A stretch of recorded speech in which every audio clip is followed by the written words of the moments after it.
am Joni Patry, and welcome to my YouTube channel.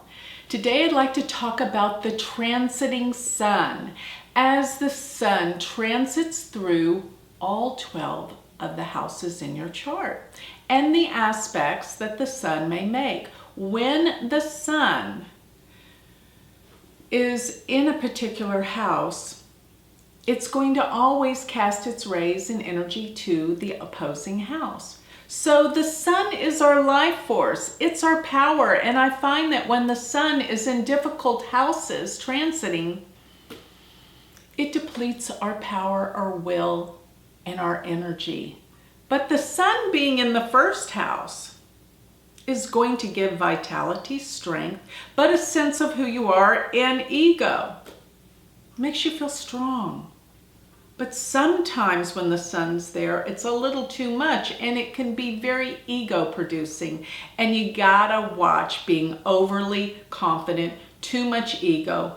It may repel others. But the sun in the first house means it's aspecting the seventh house. And you've got to be careful how you're relating to others. Don't be so self-centered. The sun is all about the ego and the self.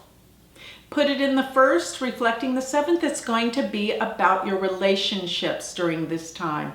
Now, the sun is in a sign per month.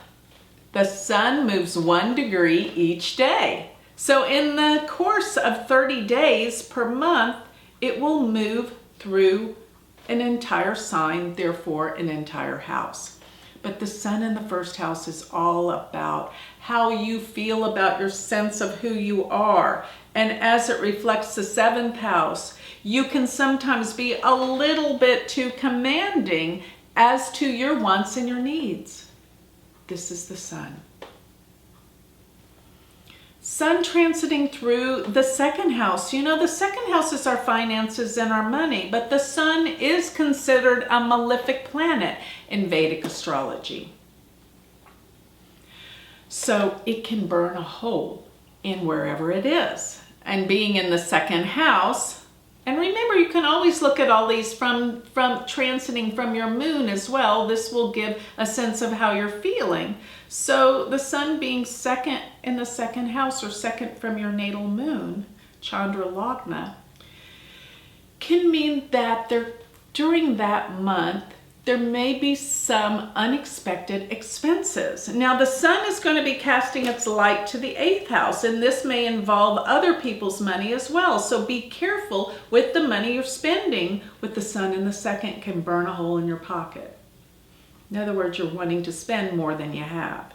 And the sun in the second house can bring up some issues about family. Are you being considerate around the household, dealing with the family?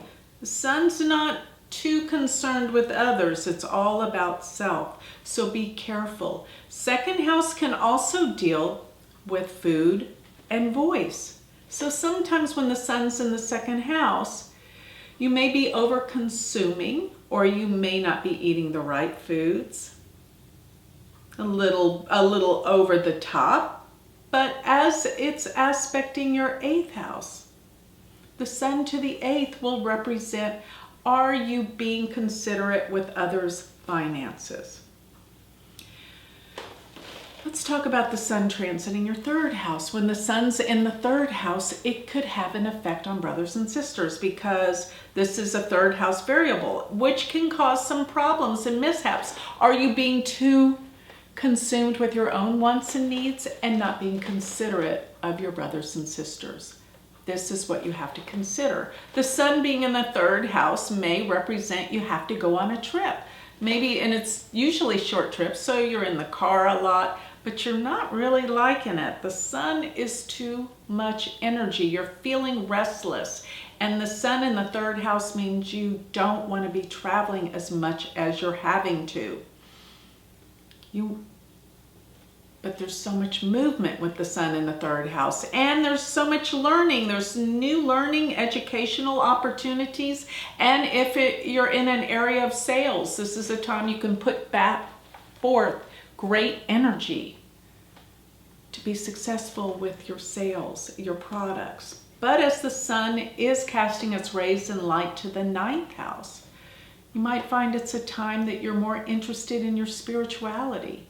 And you might get a call from your dad, and it might not be as warm and loving as usual. It's all about me, me, me, me, me. That's the sun energy.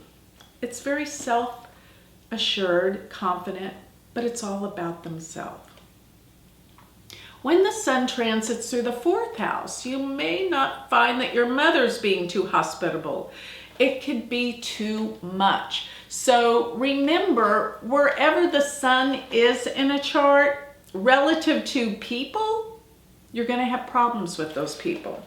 So when it transits the third house, you may have problems with your brothers and sisters. When it's in the fourth house, you could have problems with your mother. Overbearing, demanding too much. And there could be some issues or problems around the house. It's just maybe there's too much energy going on.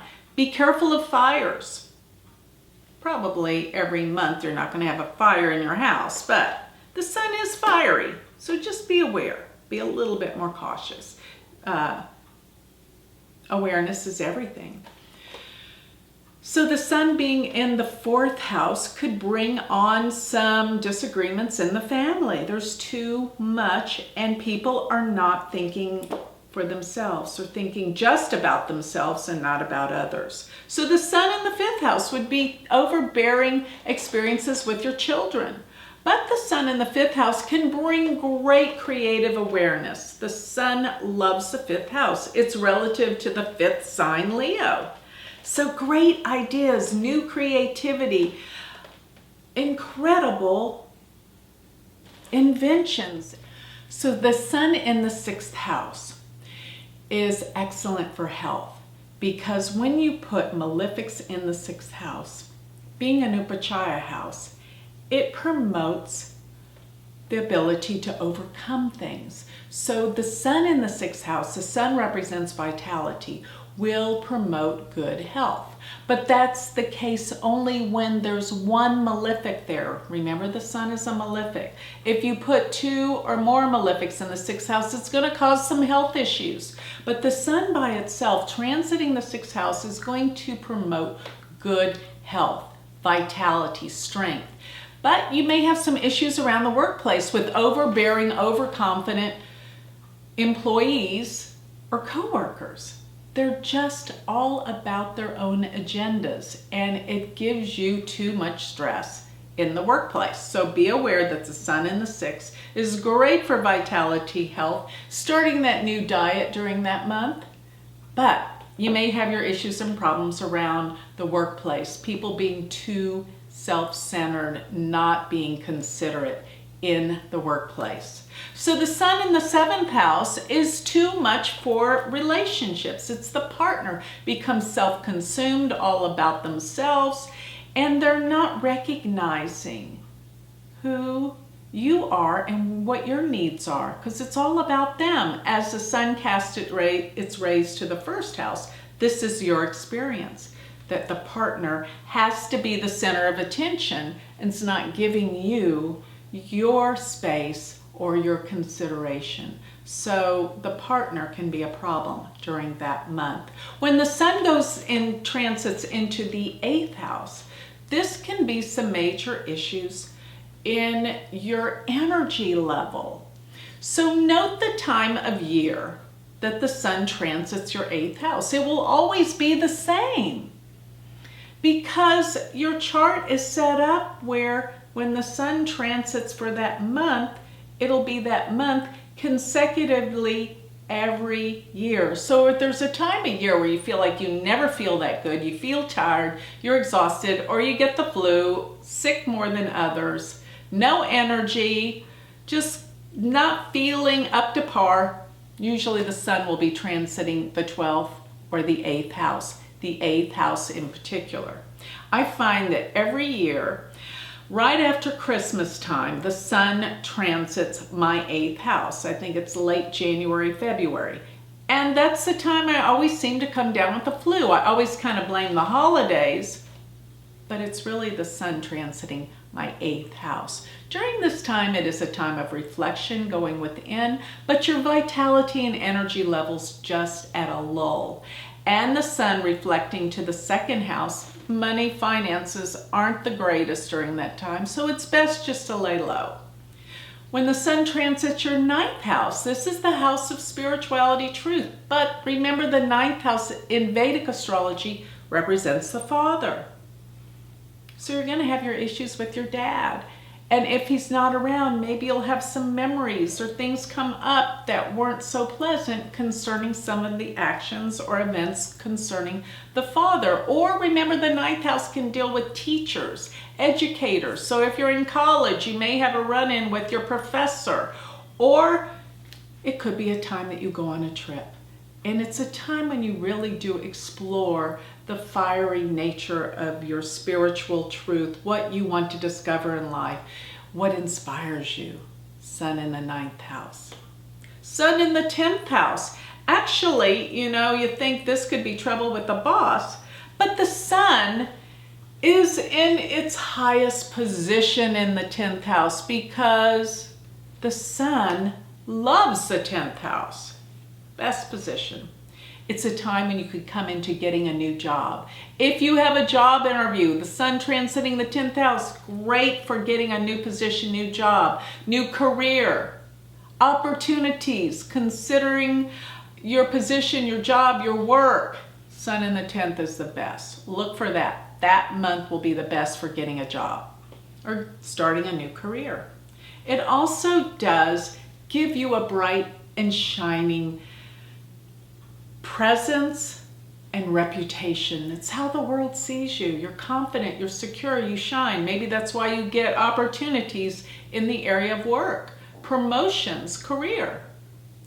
Sun being in the 11th, you might find run-ins with your eldest sibling, but you could find new friends, powerful people come into your life, but they may be a little bit too overbearing, too egotistical, all about them. But it is a time to make plans for your future, aspire, because this is a house that deals with our goals, our aspirations, our future. So it's a good time to make these type of plans. But when the sun goes into its last and final house, the 12th, it's time to finish, complete, bring things to an end. When the sun's in the 12th, it's time to pull back. Your energy level will not be powerful. You will feel less energy. And so as this transpires through all 12 of the houses, before you enter into the sun going through the first, you're in this final phase of completion, resolution, endings, retirement. Take time off. You're not going to have the energy you normally do. So during this time of the year, it's time to reflect. You may find it's harder to sleep at night. The 12th house does deal with our sleep. So take it easy and just take the time to prepare and plan for when the sun enters your first house, which is a new beginning. So this completes the transit of the sun through your chart, through all 12 houses. And with this, if you would like to learn more about Vedic astrology, you can go to my website, which is galacticcenter.org. And if you would like to learn Vedic astrology, go to my university, which is University of Vedic Astrology.com. Thank you.